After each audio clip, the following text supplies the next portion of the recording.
बिस्मिल्लाहिर्रहमानिर्रहीम। अस्सलाम वालेकुम। उम्मीद करता हूँ तमाम दोस्त खैरियत से होंगे। तो आज अपनी यूट्यूब फैमिली के लिए बहुत ही मज़ेदार कचनाल चिकन लेकर आए हैं। तो जिन दोस्तों ने अभी तक हमारे यूट्यूब चैनल फूड्स व्लॉगर को सब्सक्राइब नहीं किया वो जल्दी से सब्सक्राइब कर दें ताकि इस तरह की प्यारी और लेटेस्ट वीडियो आप लोगों तक बर वक्त पहुँचती रहें। ये सब्जी साड़ी बड़ी फेवरेट है। तो घ्यो साडा गर्म हो चुका है, बिच असी 3 प्याज पेंदे पे। बिस्मिल्लाहिर्रहमानिर्रहीम। इंशाल्लाह अज की यादगार सब्जी तुहानू भुलेगी नहीं, कचनाल और चिकन। चेक कर लो, प्याज असा विच पा दिते ने, घ्यो दे विच असी इन्हां भुन लैने। उस तो बाद वक्त तुहानू असी इहदी शिकल विखाने, नाल नाल तुहानू गाइड की जाए। इंशाल्लाह तुहानू मज़ा आएगा। माशाल्लाह जी, चेक कर लो, वसल साडे बुनेवने शुरू होंदे पे ने, थोड़े बहुत भुज गए ने। तो विच असी चिकन पेंदे पे। बिस्मिल्लाहिर्रहमानिर्रहीम। ये तकरीबन हाफ के जी चिकन असा लिया है। अद्धा किलो चिकन असा इहदे पा दिता है। ये इहदे भुज जासी अच्छी तरह। इंशाल्लाह तुहानू मज़ा आएगा। नाल नाल तुहानू विखाई जावांगे, गाइड की जावांगे। इन्हां दे नाल भुन के फिर तुहानू असीं शिकल विखाने।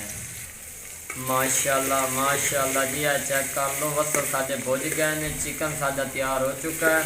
बहुत सोहनी खुशबू आती पई है, भुनी भी बड़ी VIP लग गई है। तो हुण असीं इहदे विच 2 टमाटर, 4 मिर्चां, लसन अदरक का पेस्ट पेंदे पे। बिस्मिल्लाहिर्रहमानिर्रहीम।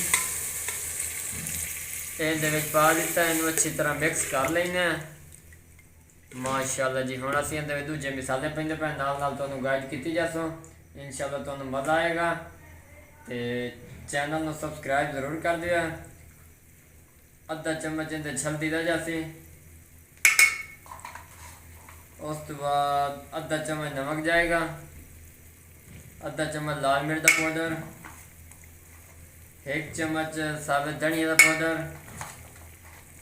अद्धा चम्मच गरम मसाले का पाउडर। ये मसाले असां इहदे विच पा दिते ने। हुण असीं इन्हां नूं अच्छी तरह मिक्स कर लैने। चेक करो, जितनी ग्रेवी मज़ेदार होएगी उतनी सब्जी तुहाडी चंगी बनसे। तो माशाल्लाह जी, हुण असीं इहनूं चंगी रीत भुनी देने, उदों तक देवांगे जदों तक घी दा इहदे उत्ते नितार ना आ जाए। इंशाल्लाह फिर मिलांगे। माशाल्लाह माशाल्लाह जी, चेक कर लो, बड़ी सोहनी भुनी लग गई है, बड़ी सोहनी खुशबू आती पई है। माशाल्लाह जी, चेक कर लो, ग्रेवी भी बन गई है। हुण असीं इहदे विच पेंदे पे कचनाल। बिस्मिल्लाहिर्रहमानिर्रहीम। अद्धा किलो कचनाल ते अद्धा किलो चिकन। चेक करो जी, बहुत ही मज़ेदार उम्दा तरीके नाल तैयार करके देवांगे तुहानू। आप भी बनाओ तो अपने बच्चों ने भी खिलाओ। रमज़ान मुबारक का स्पेशल तोहफ़ा आप लोगों के लिए। हुण असां इहदे विच पा दित्ती है। इनू असीं अच्छी तरह चिकन दे विच मिक्स कर लैने। माशाल्लाह जी, बिस्मिल्लाह पढ़ के शुरू किया करो, बरकत पै जाती है तो जायका भी प्यारा जिहा बन जाता। चेक करो जी, ये बिल्कुल मिक्स हो चुका है। हुण असीं भुनी देने VIP करके। उस तो बाद फिर तुहानूं असीं इहदी शिकल दिखाइने। माशाल्लाह जी, चेक कर लो, मिक्स हो चुकी है, सब्जी भुनी भी लग चुकी है बड़ी प्यारी जी। तो पानी असीं ज़्यादा विच नहीं पावना, सिर्फ 2 बूंद के बराबर पावांगे। आ वेखो, बिस्मिल्लाहिर्रहमानिर्रहीम। तो सभी इस तरह 2 घुट पानी पावने ने। हालांकि अद्धा किलो साडी सब्जी चिकन साडा पहले गल गया है। तो इसे दे विच इहनूं असीं तैयार करांगे, नाल नाल तुहानूं विखाई जावांगे। इंशाल्लाह तुहानूं मज़ा आएगा।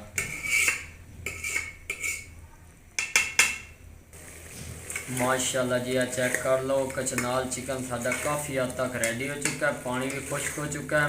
हुण असीं इहदे विच पेंदे पे खुशबू खुश्क मेथी। मेथी तुहानूं पता है एक प्यारा जिहा टेस्ट लैके आंदी। बिस्मिल्लाहिर्रहमानिर्रहीम। मेथी असां इहदे विच पा दित्ती है। इनू भी असीं मिक्स कर लैने इहदे विच। चेक कर लो जी, सिर्फ और सिर्फ 2 तो 3 मिनट का स्टे देंगे।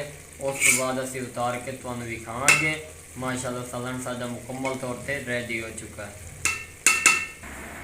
माशाल्लाह सुभान अल्लाह जी, बहुत ही खूबसूरत लजीज मज़ेदार कचनाल हमारी जो है तैयार हो चुकी है। अब हम लोग इसको निकाल रहे हैं जी।